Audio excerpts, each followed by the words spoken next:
जैसा कि आपने पिछले एपिसोड में देखा था कि वान के विलेज पर काफी सारे आर्मर लिजर्ड ने हमला कर दिया था, जिसको डी और वहां के विलेजर्स बड़ी बखूबी से निपटा देते हैं, जिसकी वजह से उन्हें काफी सारा मीट और रॉ मटेरियल मिल जाता है। काफी सारा मीट मिलने की खुशी में रात को वान ने एक पार्टी को ऑर्गेनाइज कर दिया था, जिसमें लोगों ने काफी मजा किया, पर उनके पास काफी सारा मीट होने की वजह से वो खराब हो सकता था। साथ ही साथ उन्होंने इन सब की खबर अपने बड़े भाई मर्सिया को भी दे दी थी, जिसकी वजह से मर्सिया ने दो मर्चेंट्स को वान के विलेज की तरफ रवाना कर दिया। पर वो दोनों इस विलेज को देखकर हैरान हो जाते हैं, जबकि वान उनका स्वागत करते हुए उनको वो मटेरियल दिखाता है जो सच में काफी ज्यादा था, जिसके लिए उन्हें और आदमियों की जरूरत होगी। इसलिए वो दोनों वान से थोड़ा समय मांगते हैं ताकि वो लोग ये सारा मटेरियल एक्सपोर्ट कर सकें। यहाँ तक कि वान ने उनके लिए एक दुकान भी क्रिएट कर दी थी ताकि ये लोग अपना सामान यहाँ आकर बेच सकें। और हमने एपिसोड के लास्ट में देखा कि पैनामेरा और आर्टे वान से मिलने के लिए आ जाते हैं, पर उनका असल मकसद था कि वो एंगेजमेंट प्रपोजल को तोड़ सकें। लेकिन जब जब पैनामेरा ने वान की अच्छाइयाँ और समझदारी को पहचान लिया तो उसने इस एंगेजमेंट को एक्सेप्ट कर लिया। पर वान और आर्टे अभी इसके लिए पूरी तरह से तैयार नहीं थे, लेकिन धीरे धीरे आर्टे को वान में इंटरेस्ट आने लगा था।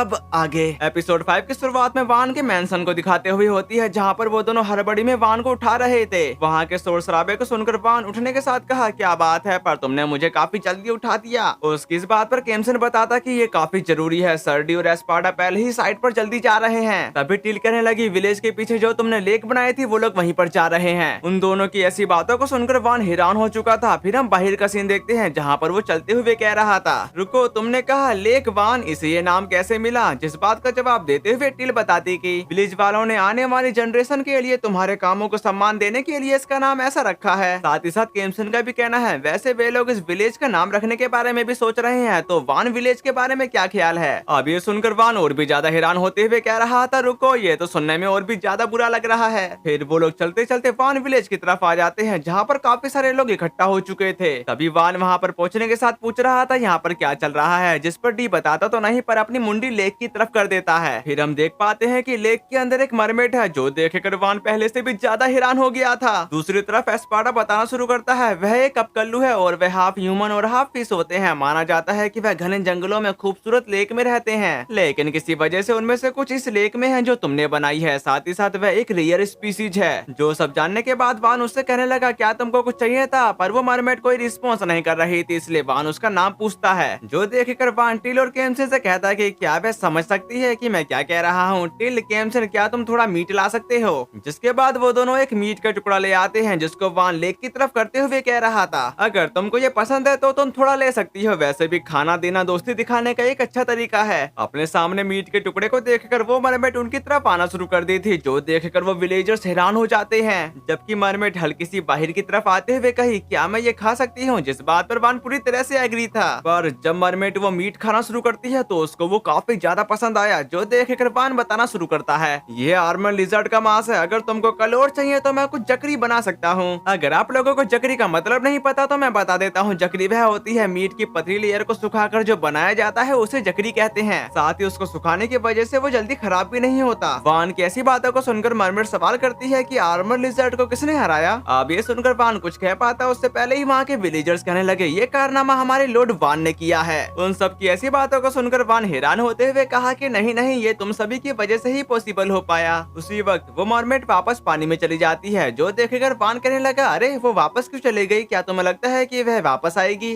जो सुनने के बाद एस्पार्टा बोलता है कि उनकी स्पीसीज काफी कम देखने को मिलती है, वह शायद कुछ समय के लिए वापस नहीं लौटेगी। फिर हम अगले दिन का सीन देखते हैं, जहाँ पर लेक में काफी सारे मरमेड जमा हो चुके थे, जो देखकर वान काफी ज्यादा हैरान होते हुए कहा, अब यहाँ पर चल क्या रहा है? ये इतनी सारी मरमेड कहाँ से आ गई? तभी टिल इशारा करती है कि ये तो वही मरमेड है। जो सुनकर केम्सन ने बोला, तुम सही कह रही हो, ये वही है जिसने हमसे पूछा था कि आर्मर लिजर्ड को किसने हराया था।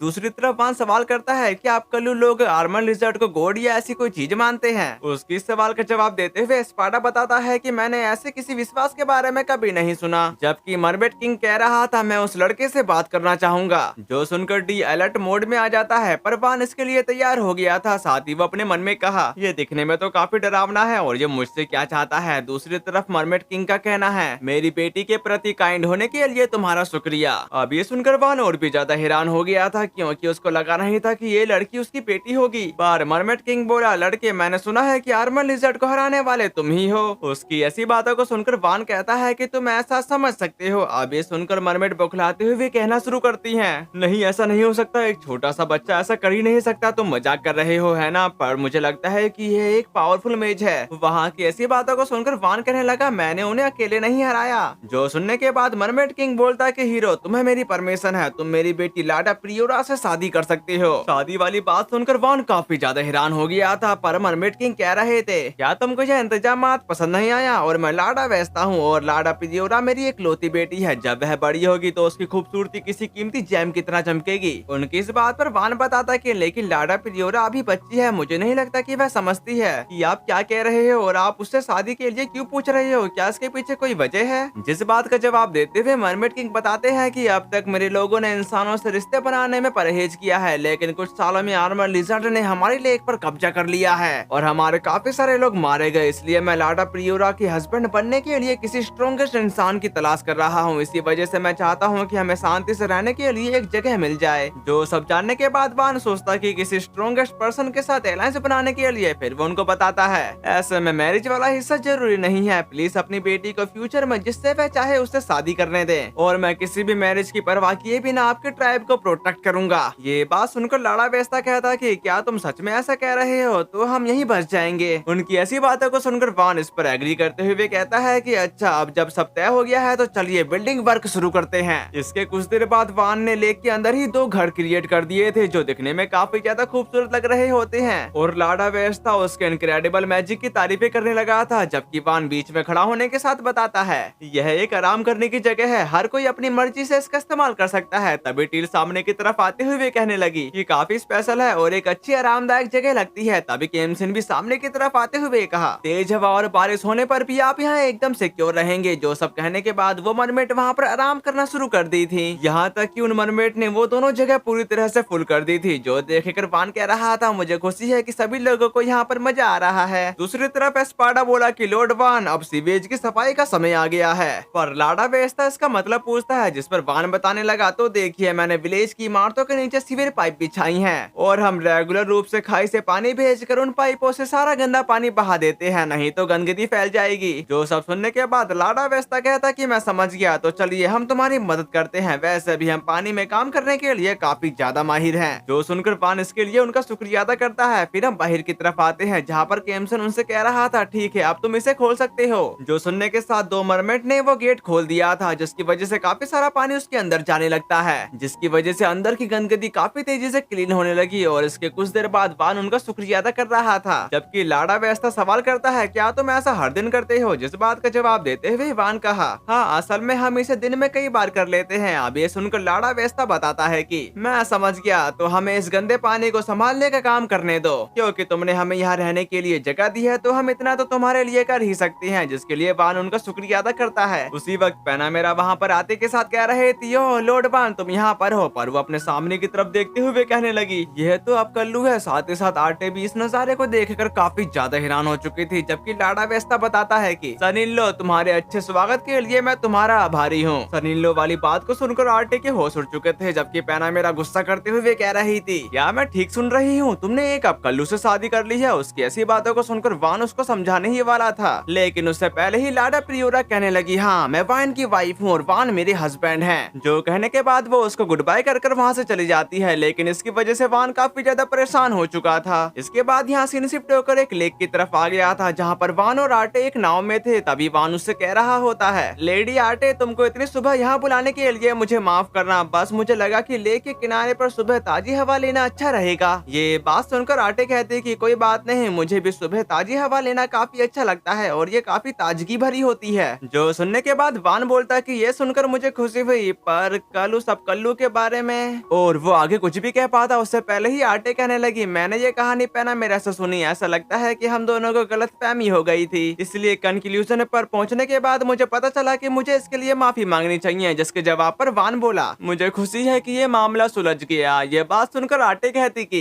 तुमने ये लेक बनाई और विलेज को इतना डेवलप किया, तुम कमाल के हो। उसकी ऐसी बातों को सुनकर वान कहता है कि बिल्कुल नहीं, ये सब उन सभी लोगों की मदद की बदौलत पॉसिबल हुआ है। उसी वक्त वहाँ पर लाडा प्रियोरा आटे के साथ वान को गुड मॉर्निंग करती है। साथ ही साथ वो आटे के बारे में पूछने लगी, आखिरकार ये बंदी कौन है? जिस पर आटे बताते कि मेरा नाम आटे है। अब उन दोनों को आमने सामने देखकर वान परेशान होते हुए कहने लगा, हम बस प्राइवेट बातचीत कर रहे थे। इसी बीच वहाँ पर और भी ज्यादा अब कल्लू आटे के साथ साथ कहने लगे थे, अरे देखो ये तो मीट वाला आदमी है, पर उसे ऐसा मत कहो क्योंकि वह एक लोड है। लेकिन उन सभी के वहाँ पर आने की वजह से बोट का बैलेंस बिगड़ने लगा, साथ ही साथ आर्ट ढमलाते हुए वान की बाहों में जा गिरी। अब ये देखकर वो सारे अब कल्लू हंसने लगते हैं, बस लाडा प्रियोरा को छोड़कर, क्योंकि वो उन्हें देखकर जल रही थी। वहीं दूसरी तरफ आर्टे ब्लश कर रही होती है। तभी लाडा प्रियोरा उनके पास आते हुए कहने लगी, पति देव क्या तुम ठीक हो? उसकी ऐसी बातों को सुनकर वान उसको समझाते हुए कहता है कि पति देव, मैंने तुम्हारे पापा को समझाया कि हमारी सगाई अभी तक नहीं हुई है। जो सुनने के बाद लाडा प्रियोरा काफी ज्यादा गुस्से के साथ वहाँ से चली जाती है। उसके जाने के बाद वहाँ के सारे अपकल्लू काफी ज्यादा हैरान होते हुए कह रहे थे, उसने लाडा प्रियोरा को धमका दिया। ये सब कहने के बाद उन लोगों ने फिर से बोर्ड को हिलाना शुरू कर दिया था, जिसकी वजह से वो दोनों घबराते हुए एक दूसरे से चिपक जाते हैं। लेकिन सच में वहाँ पर एक रोमांटिक माहौल क्रिएट हो चुका था। इसके कुछ देर बाद हम किनारे की तरफ आते हैं, जहाँ पर लाडा बेस्टा वान को गुस्से की निगाहों से देख रहा था, जो देखकर वान भी घबरा जाता है। जिसके बाद वो अब कल्लू बताना शुरू करता है, सन इन लो, लाडा प्रियोरा ने मुझे इसके बारे में सब कुछ बताया है कि जब तुम्हारी शादी मेरी बेटी से हो चुकी है, तब तुम दूसरी लड़की के साथ फ्लर्ट क्यों कर रहे थे। अब ये सुनकर आर्टे काफी ज्यादा हैरान हो चुकी थी, क्योंकि उसको खुद नहीं लगा था कि मैं वान से फ्लर्ट कर रही हूँ। जबकि वान बताता कि सबसे पहले तो मैं उसका हस्बैंड नहीं हूँ, हम एक, और वो आगे कुछ भी कह पाता। तभी लाडा बेस्टा कहने लगा, चलो हम एक मुकाबला करेंगे और तुम मेरे लोगों के साथ मुकाबला करोगे। अगर हम जीत जाते हैं तो तुम मेरी बेटी के साथ अपनी एंगेजमेंट को ऑफिशियल तौर पर मान लोगे। अब ये सुनकर वान के तोते उड़ चुके थे। उसी वक्त वहाँ पर डियाते के साथ कह रहा था, हम तुम्हारे चैलेंज को एक्सेप्ट करते हैं, ये काम मुझ पर छोड़ दो। सिविल एक डिप्टी कमांडर होने के नाते मैं तुम्हें जीत दिलाऊंगा। साथ ही साथ वहाँ पर एस्पाडा आते के साथ कहता है कि यह सच है कि इसे जल्दी निपटाने से तुम अपनी पढ़ाई पर ज्यादा ध्यान दे पाओगे। यहाँ तक कि पैना मेरा भी उनके संग शामिल हो चुकी थी, लेकिन वान अभी भी इसके लिए तैयार नहीं था। उसी वक्त वहाँ पर वो दोनों आते के साथ बताते हैं कि कोई बात नहीं, क्योंकि तुम कभी नहीं हारोगे लॉर्ड वान। उन सब की ऐसी बातों को सुनकर लाडा बेस्टा कह रहा था, तो क्या हम इसे 3 राउंड के मुकाबले में सुलझा सकते हैं? वैसे सन्नी लो, तुम फर्स्ट कॉन्टेस्ट का नेचर चुन सकते हो। जो सुनने के बाद वान सोच में पड़ गया था। तभी अचानक से उसे एक आइडिया आता है। इसके कुछ देर बाद वान ने लेक में एक रिंग क्रिएट कर दी थी। साथ ही साथ वो उनके सामने एक बॉल पेश करते हुए बताना शुरू करता है, तो अगर तुम इस बॉल को अपने अपोनेंट की जोन में गिरा देते हो तो तुमको 1 पॉइंट मिलेगा। जो सब कहने के बाद हम उन सभी को स्विमिंग कॉस्ट्यूम में देख पाते हैं, यहाँ तक कि पैनामेरा का कहना है, इसके अलावा तुमने हमारे लिए जो स्विम सूट बनाए हैं वो काफी ज्यादा आरामदायक हैं। उनके स्विम सूट को देखकर वो दोनों बता रहे थे, लेडी पैनामेरा वह है जो हर लड़की बनना चाहती है, वैसे क्या तुम हमारी तरफ शामिल हो रही हो? उनकी ऐसी बातों को सुनकर वो दोनों अपना अपना पोज बनाने के साथ ही साथ पैनामेरा उनके इस सवाल का जवाब देते हुए कहती है, बेशक, आखिरकार मुझे लॉर्ड वान की एंगेजमेंट लेडी आर्टे से करवानी ही होगी। क्या मैं ठीक कह रही हूँ लेडी आर्टे? जो सुनकर आर्टे ब्लश करते हुए अपना मुंह बंद कर चुकी थी, पर ये देखकर वान को कुछ भी समझ में नहीं आ रहा था। साथ ही साथ वहाँ पर उनका मैच देखने के लिए काफी सारे अब कल्लू आ चुके थे, यहाँ तक कि वान उनको गुड लक कह रहा होता है। इसी के साथ उनका मैच शुरू हो चुका, जहाँ पर लाडा बेस्टा बॉल को छालने के साथ अपनी पूरी ताकत लगाते हुए बॉल को हिट करता है, और उस बॉल को टिल पकड़ भी नहीं पाते, जिसकी वजह से उनका एक गोल हो चुका था। जो देखकर वान के होश उड़ जाते हैं, यहाँ तक कि अपने किंग के पहले गोल को देखकर सारे के सारे अपकल्लू उन दोनों को चीयर करने लगते हैं। इसी के साथ उनका यह गेम आगे बढ़ता है, जहाँ पर अपकल्लू की टीम गोल पे गोल करी जा रही थी। वहीं दूसरी तरफ वान की टीम ने उनके एक भी गोल को ब्लॉक नहीं किया था। साथ ही साथ उन लोगों ने एक भी गोल भी नहीं किया था। अपनी इस नाकामयाबी को देखकर टिल हार मानने ही वाले थे। तभी पैनामेरा उसको मोटिवेट करते हुए कहने लगी, क्या यही है तुम्हारे पैशन की हद? अगर तुम हार मान लोगी तो गेम खत्म हो जाएगा और हम हार जाएंगे, इसलिए हमें कोशिश करती रहनी होगी। ये बात सुनकर टिल अपने आंसुओं को पोंछते हुए कहने लगी, तुमने ठीक कहा, हम यहाँ पर आकर हार नहीं मान सकते, अभी तो बिल्कुल भी नहीं। वहीं दूसरी तरफ लाडा बेस्टा अपनी पूरी ताकत लगाते हुए उस बॉल को थ्रो कर चुका, जो देखकर पैनामेरा उस बॉल की तरफ बढ़ते हुए कह रही थी, मैं इसे रोकने की अपनी पूरी कोशिश करूंगी, और वो उस बॉल को रोकने में कामयाब भी रही। यहाँ तक कि टिल उस बॉल को हिट करते हुए कहने लगी, मैं यहाँ पर आकर सबकी उम्मीदों को बर्बाद नहीं कर सकती। ये कहने के बाद पैनामेरा फाइनल हिट करने के साथ एक गोल कर चुकी। अब ये देखकर वान की टीम काफी ज्यादा खुश हो जाती है। वहीं दूसरी तरफ अब कल्लू की टीम निराश दिख रही थी, लेकिन इसकी वजह से लाडा बेस्टा काफी ज्यादा गुस्से में आ चुका था, इसलिए वो बॉल पर अपनी पूरी जी जान लगाते हुए एक गोल कर देता है, और ये गेम ऐसे ही लगातार चलता रहा, जिसकी वजह से दोनों ही टीम ने काफी अच्छा परफॉर्म किया। जबकि पैनामेरा उनकी तरफ बढ़ते हुए कह रही थी, हमने उन्हें वापस खींच लिया है, अब स्कोर बराबर है। जबकि लाडा बेस्टा भी आगे बढ़ते हुए कहता है कि ये मैच पॉइंट है, जो अगला स्कोर करेगा वह जीत जाएगा। इसी के साथ पैनामेरा ने उस बॉल को हिट कर दिया, जो सीधे जाकर एक गोल में बदलने ही वाली थी, पर लाडा प्रियोरा उस बॉल को संभाल लेती है, और फाइनल हिट के लिए लाडा बेस्टा सामने की तरफ आता है, जिसको रोकने के लिए पैनामेरा उसकी तरफ जाने लगी, और इतनी कोशिश करने के बाद भी वो लोग लाडा बेस्टा की आखिरी बॉल को रोक नहीं पाते, जिसकी वजह से उनकी टीम जीत जाती करती है। जो देखकर टिल निराश हो चुकी थी, पर पैनामेरा उसको संभालते हुए अपनी उंगली सूरज की तरफ करते हुए कहने लगी, हमें बिल्कुल नए सिरे से शुरुआत करनी होगी, जिस बात से टिल भी एग्री थी। लेकिन उन दोनों की ऐसी हरकतों को देखकर वान अपना अजीब सा चेहरा बनाते हुए कहता है कि क्या यहाँ पर कोई स्पोर्ट्स एनीमे चल रहा है जो ये लोग ऐसी हरकतें कर रहे हैं।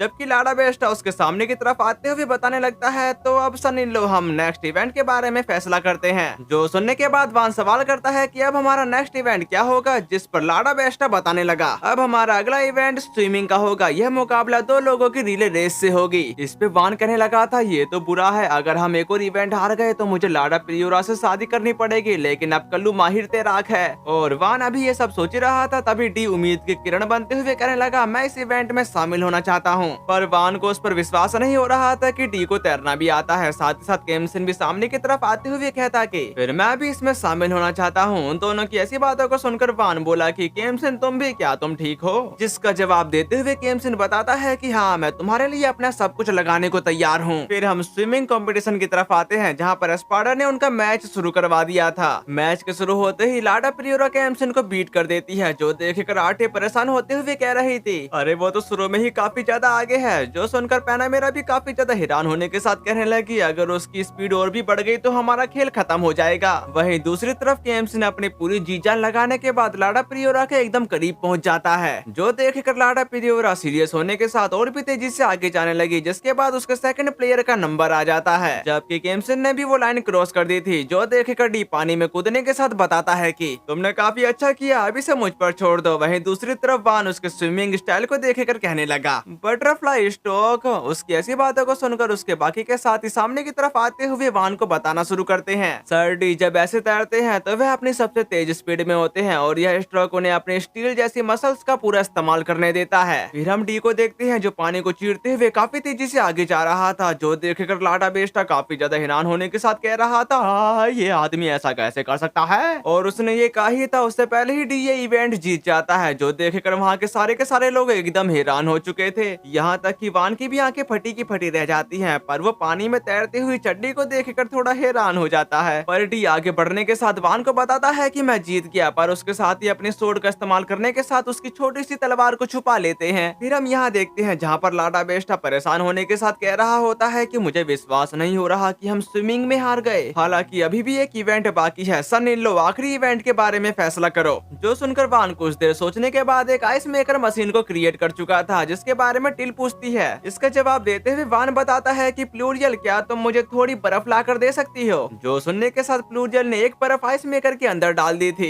जिसके बाद वान उसका शुक्रिया अदा करने के साथ आइस मेकर मशीन को घुमाने लगा था, जिसकी वजह से बर्फ के छोटे छोटे पार्टिकल एक बाउल में इकट्ठा होने लगे थे। और वो ऐसे ही कई बाउल तैयार करने के बाद उसमें फ्लेवर डाल चुका। जो देखकर पैनामेरा सवाल करती है, वैसे ही हम अब इसका क्या करेंगे? जिस बात पर वान का कहना है, यह शेफ्ड आइस खाने की स्पीड का कंपटीशन है और हम दो लोगों की टीम का मुकाबला करेंगे। साथ ही इस बार मैं हिस्सा लूंगा, इसलिए मुझे एक टीममेट चाहिए। जो सुनकर आरटी अपना हाथ खड़ा करने के साथ कहने लगी, क्या मेरे लिए इसमें पार्टिसिपेट लेना ठीक रहेगा? इसके कुछ देर बाद हम कंपटीशन की तरफ आते हैं, जहाँ पर वान की टीम में आरटे थी। वहीं दूसरी तरफ लाडा बेस्टा की टीम में उसकी बेटी लाडा प्रियोरा होती है। और वान अपने बाउल को देखकर कह रहा होता है, क्या मैंने इसे काफी ज्यादा बड़ा बना दिया? जबकि पैनामेरा आरटे की तरफ चिल्लाते हुए कह रही होती है, लेडी आरटे, क्या आप सचमुच ऐसा कर रही हैं? अभी भी जगह बदलने में देर नहीं हुई है। लेकिन आरटे इस मैच के लिए पूरी तरह से तैयार होती है। साथ ही साथ एस्पाडा ने इस राउंड को शुरू कर दिया था। मैच के शुरू होते ही वो चारों के चारों बर्फ के गोले को खाना शुरू कर देते हैं, लेकिन लाडा बेस्टा के सर में अचानक से दर्द होने लगा। अब ये देखकर उसको कुछ भी समझ में नहीं आ रहा होता है कि यहाँ पर ये चल क्या रहा है, मेरे सर में अचानक से दर्द कैसे शुरू हो गया?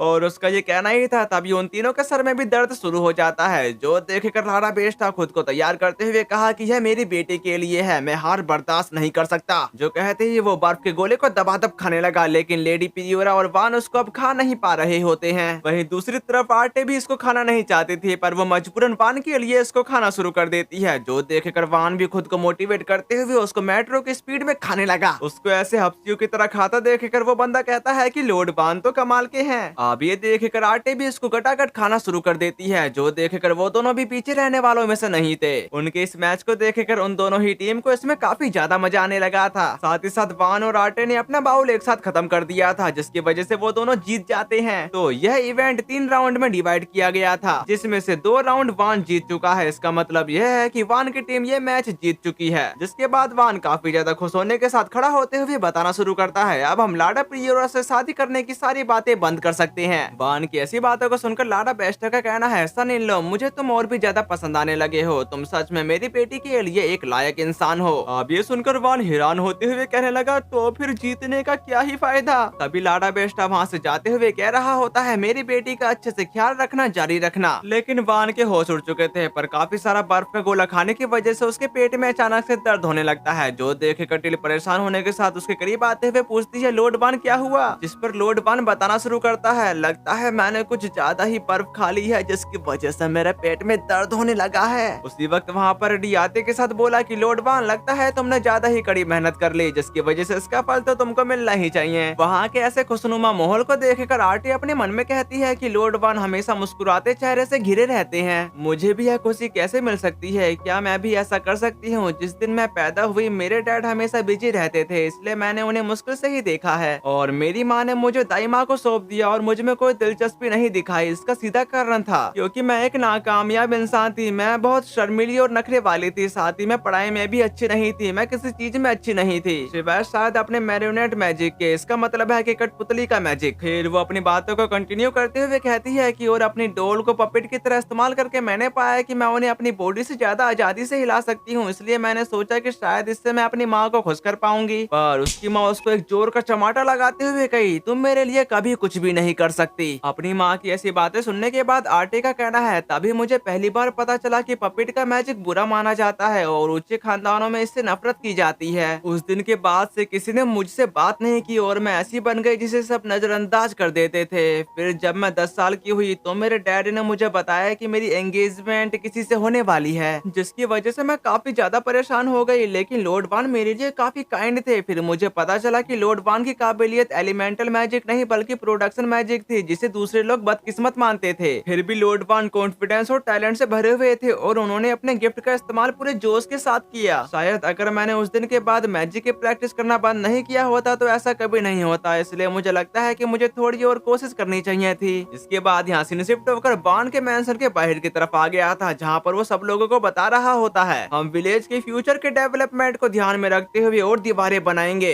इसलिए प्लीज सिक्योर रूप से काम करने और चोट से बचने के लिए पूरी सावधानी बरतो। वैसे कल छुट्टी है, इसलिए हम आज रात एक बड़ी बारबेक्यू पार्टी कर रहे हैं, तब तक हम सब मिलकर कड़ी मेहनत करते हैं। वान की ऐसी बातों को सुनकर वहाँ के सारे लोग झूम उठे थे, जबकि पैना मेरा वान की तरफ जाते हुए कहने लगी, उन्हें मोटिवेट करने का यह एक इंटरेस्टिंग तरीका था। यहाँ तक कि वहाँ पर आटे आते के साथ हकलाते हुए लॉर्ड वान से गुड मॉर्निंग करती है, जिसके जवाब पर वान भी उसको गुड मॉर्निंग कहता है। पर आटे कहने लगी, ऐसा लग रहा है कि आज पूरे दिन का मौसम अच्छा रहेगा। ये बात सुनकर वान कहता है कि क्या आज कुछ हुआ है, क्योंकि तुम आज नॉर्मल से ज्यादा एनर्जेटिक लग रही हो।